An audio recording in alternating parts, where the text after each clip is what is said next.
Hi guys, today I'm talking to you from the caravan.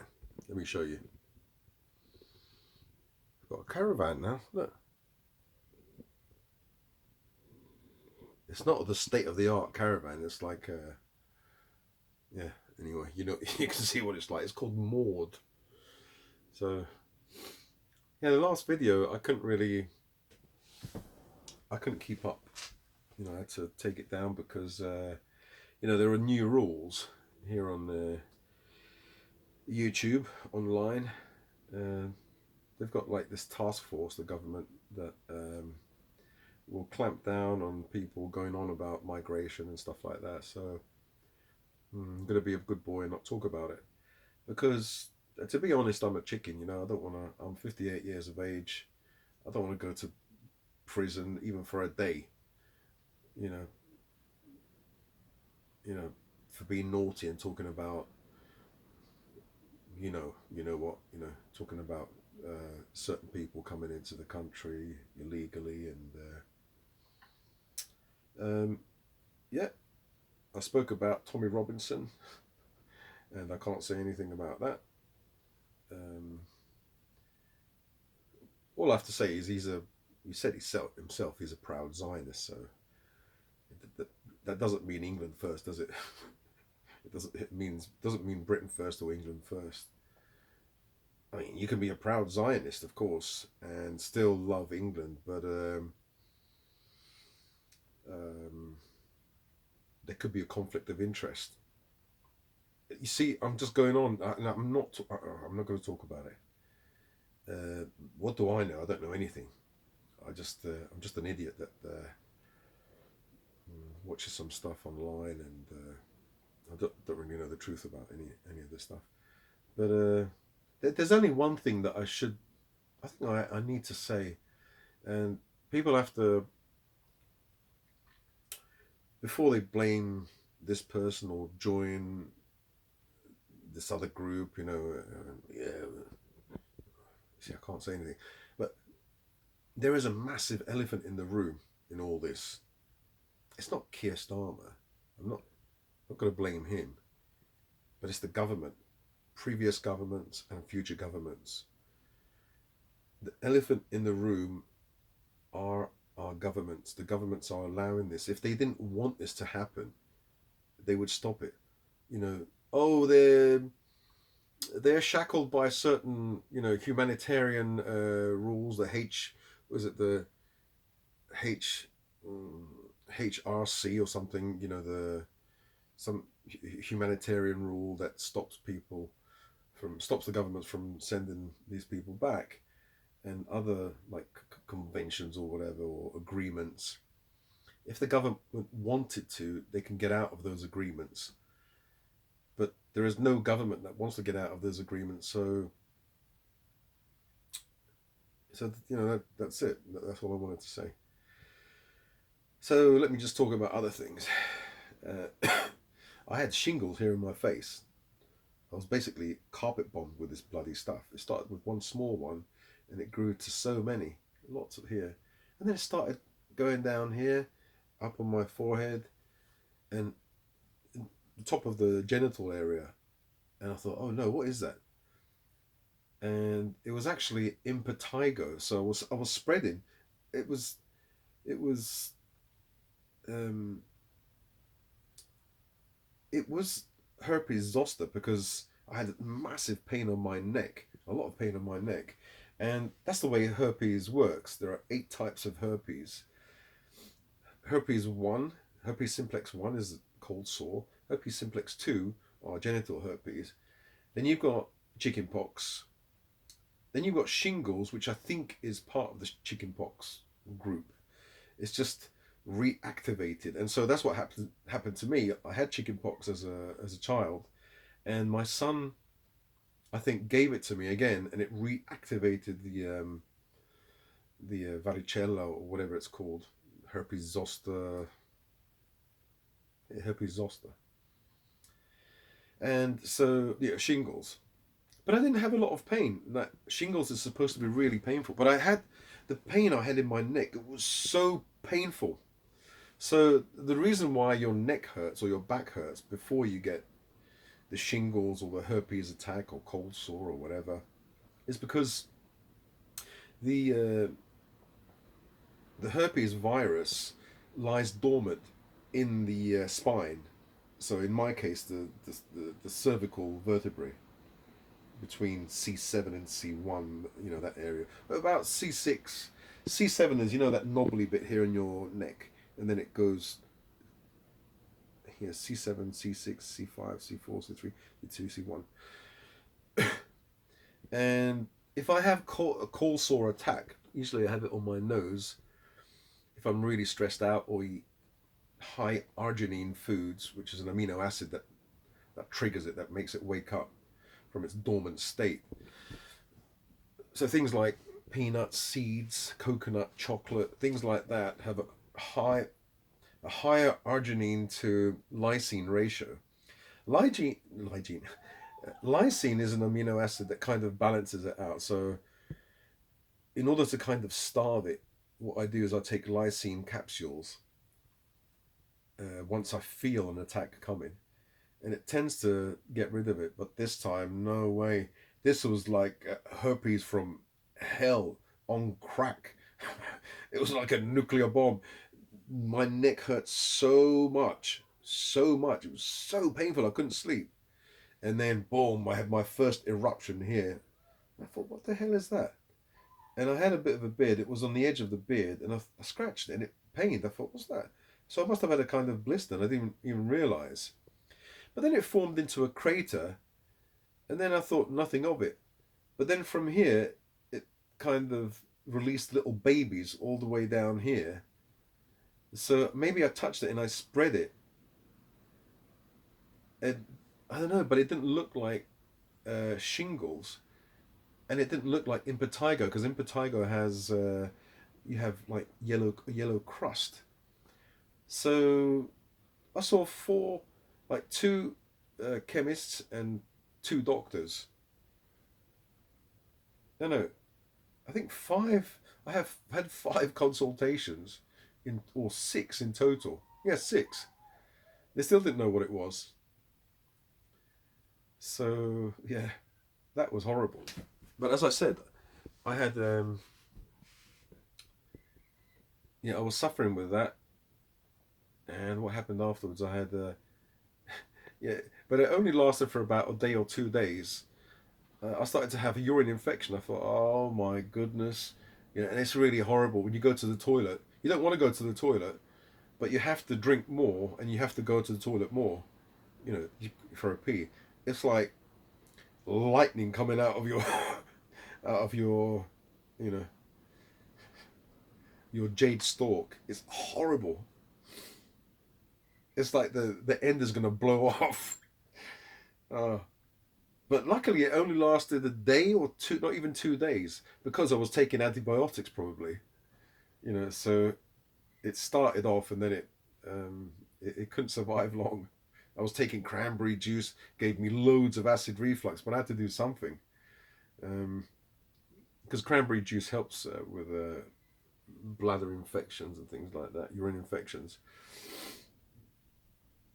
It doesn't actually stop the bacteria. What it does is the bacteria tends to cling onto the bladder wall, and what the cranberry juice does, or certain compounds inside the cranberry juice, make it kind of slippery, or make it so it can't the bacteria can't adhere to the wall. It can't stick to the wall anymore, and so you pee it out. It doesn't actually kill the bacteria. It does something else, but helps to get rid of it. Apparently, yeah. So then I got the flu for about a day and a half or 2 days. Pain everywhere, fever, and I just babied myself as much as possible. I still had to look after the dogs, and yeah, that was okay. But now, the last few days, I've been sneezing my brains out, terrible mucus because why? So much temptation at home because I'm now at home, and you know the kids have got food everywhere, Nutella, white bread, which is wheat, which I can't have,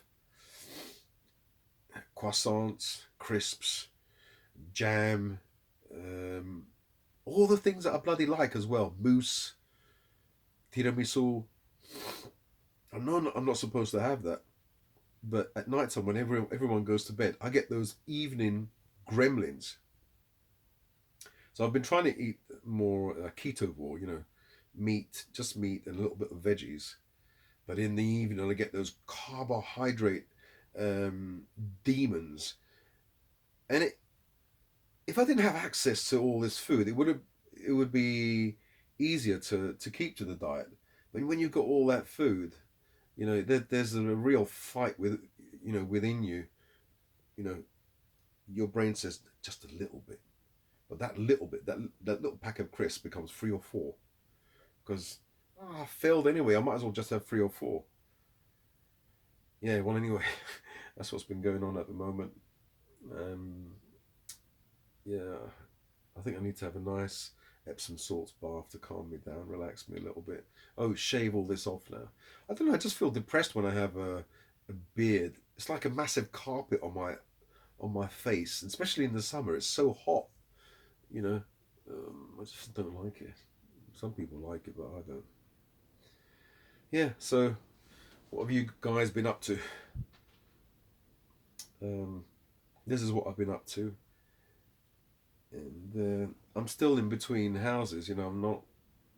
I'm living like a kind of nomad at the moment, but I'm not really complaining. At least I've got a house. Some people don't have a house, and some people don't have their health. Some people don't have their. I have all those things. So yeah, that's what I wanted to say. The dogs are all okay. David's got a terrible infection in his ear, so my friend has helped me to create like a diet for him, where I'm going to give him and the other two dogs that suffer from ear problems.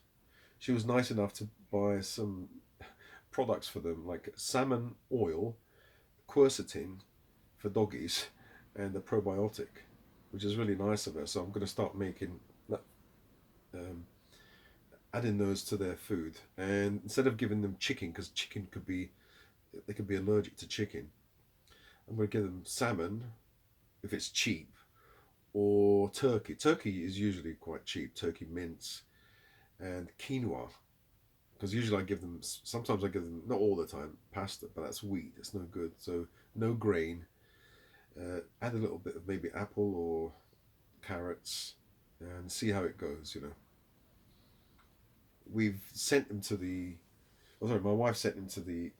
Went to the vet and gave him medicine, and then it's just come back again.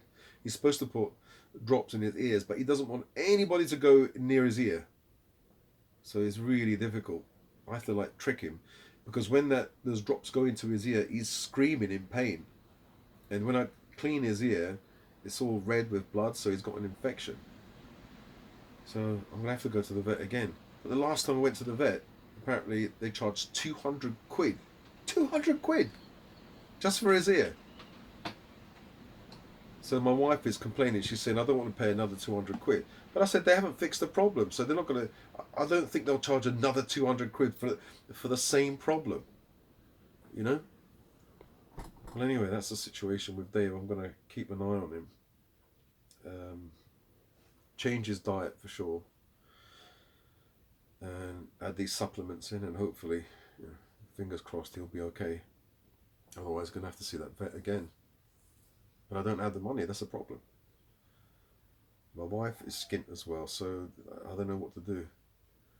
Those people, it's just extortion how much they charge. 200 quid just for an ear, to check his ear. Sally still has to be spayed. That's going to cost about 650. Well, anyway, enough of my talking about my problems. Next time I'll talk about something a bit more interesting.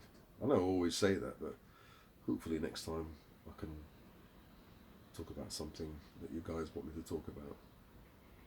Oh, Louise asked me about inflammation. Can I? Okay, I'll say this quickly. So, she asked, "Hi, Louise. You asked about inflammation or anti-inflammatory foods or diet? Yeah, well, the the basics, what you'll find online is if you eat vegetables and fruits, that's an anti-inflammatory diet. You know the more fruits and vegetables you eat, um, the more inflammation reduces. Well, that's the idea, but that's not always the case because it depends what disease processes you've got going on inside your body. So you might think, okay, salad every day with like five or six different vegetables and a few fruits, a little bit of salmon, all anti-inflammatory, right? No. First of all, if you if you buy the wild caught salmon, yes, that's anti-inflammatory because it eats little little animals from the sea, plankton or whatever, and so it's um, wow, so windy. It's the ratio of omega 3 to omega 6 is higher.